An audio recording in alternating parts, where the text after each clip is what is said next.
बिस्मिल्लाहिर्रहमानिर्रहीम। मैं सैयद गुलाम जाफिर शाह, मेरी तरफ से आप सबको अस्सलाम वालेकुम। उम्मीद है आप सब खैरियत से होंगे और जहां भी होंगे खुशहाल होंगे। मेरी आज की वीडियो में एक बाप ने अपने बेटे पर मुकदमा किया है। क्या बाप इतना तंग आ चुका था कि उससे अपने बेटे पर मुकदमा करना पड़ा? क्या बेटा पेश हुआ? क्या अदालत तारीख पे तारीख देती रही या कोई फैसला भी सुनाया? इसलिए वीडियो स्किप नहीं करनी और जो मेरे चैनल पे नए हैं वो मेरे चैनल को सब्सक्राइब करें और साथ ही बेल आइकन पे क्लिक करें ताकि मेरी हर आने वाली वीडियो आपको बआसानी मिलती रहे। कुवैत के एक शहर में बूढ़ा शख्स अदालत में दाखिल हुआ तो काजी साहब ने पूछा, जी बुजुर्ग आपका क्या मसला है? उसने कहा, मैंने मुकदमा दर्ज करवाना है। तो काजी साहब ने पूछा, आपने मुकदमा किसके खिलाफ दर्ज करवाना है? तो बूढ़ा शख्स बोला, मैंने मुकदमा अपने बेटे के खिलाफ दर्ज करवाना है। इस पर काजी साहब ने पूछा, क्या वो आपका सगा बेटा है या सौतेला? तो बूढ़े शख्स ने जवाब दिया, मेरा सगा बेटा है और मैंने उसके खिलाफ मुकदमा दर्ज करवाना है।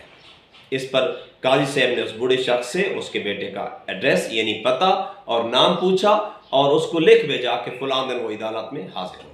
इसी तरह काजी साहब ने बूढ़े शख्स से कहा कि आप फलां दिन आ जाए, आपके बेटे को बुलवा लिया गया है। तो उस मुकर्रर दिन पर बेटा और बाप दोनों अदालत में मौजूद थे। तो काजी साहब उस जवान की तरफ मुखातिब हुए और पूछा कि जो सामने शख्स बैठा है इसको आप जानते हैं? इस पर वो जवान बोला, जी जी ये मेरे वालिद साहब हैं, मेरे बाप हैं, मैं इनको अच्छी तरह जानता हूँ। इस पर काजी साहब ने पूछा, आपको इल्म है कि आपको यहाँ क्यों बुलवाया गया है? तो वो जवान बोला, जी नहीं, मुझे नहीं मालूम कि मुझे क्यों बुलवाया गया है। इस पर काजी साहब ने कहा कि इस बूढ़े शख्स ने जो आपका बाप है आप पर मुकदमा दर्ज किया है कि आप इसको माना खर्च अदा नहीं करते। इस पर वो जवान बोला कि मेरे बाप के पास इतनी दौलत है कि वो आराम से ज़रूरियात और ख्वाहिशात उनकी पूरी हो सकती है, उन्हें मेरे पैसे की ज़रूरत नहीं है। लेकिन इसके बाद काजी साहब ने उस बूढ़े शख्स से पूछा, जी फरमाए आपको ये कितना खर्च अदा करें? इस पर बूढ़ा शख्स बोला कि मुझे ये हर महीने 1 दिनार अदा करे, जब तक मैं जिंदा हूँ ये हर महीने बाकायदगी से मुझे 1 दिनार अदा करेगा। इस पर काजी साहब ने उस जवान से पूछा कि आप इसको 1 दिनार अदा करेंगे?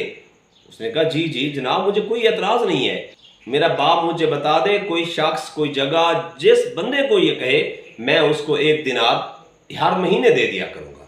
इस पर बूढ़ा शख्स बोला, काजी साहब वो दिनार ये खुद अदा करेगा, मुझे मेरे हाथ में देगा तो तब मैं मानूंगा कि आपने फैसला ठीक किया है। इस पर काजी साहब ने कहा कि जवान हर महीने की फलां तारीख को आपने खुद जाकर 1 दिनार अपने बाप के हवाले करना है। तो इस तरह अदालत बर्खास्त हो गई, वो जवान चला गया। तो काजी साहब ने उस शख्स से पूछा कि आपको 1 दिनार की क्या ज़रूरत है, इतनी कम रकम आपने क्यों मुतालबा किया है?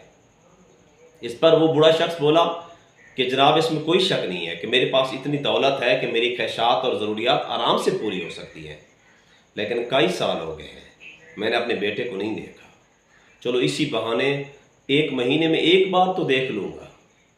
तो इस पर काजी साहब ने कहा कि अगर आप मुझे पहले बता देते तो मैं उसको जेल भिजवाता, उसको कोड़े लगवाता।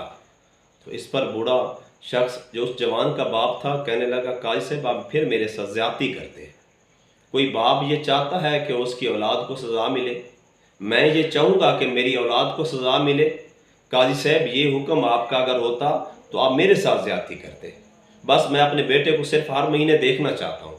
खुदारा अपने वालिदैन का ख्याल किया करें, उन्हें आपके वक्त की ज़रूरत है, आपके पैसों की ज़रूरत नहीं है।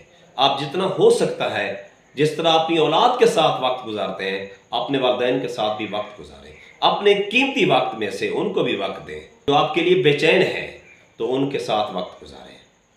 मेरी दुआ है कि अल्लाह पाक जिनके वालिदैन ज़िंदा हैं उनकी ज़िंदगियाँ दराज करे और जिनके इस दुनिया से चले गए हैं उनको जन्नत में आला मकाम अता करे। अपना ख्याल रखिएगा, मुझे दुआ में याद रखिएगा।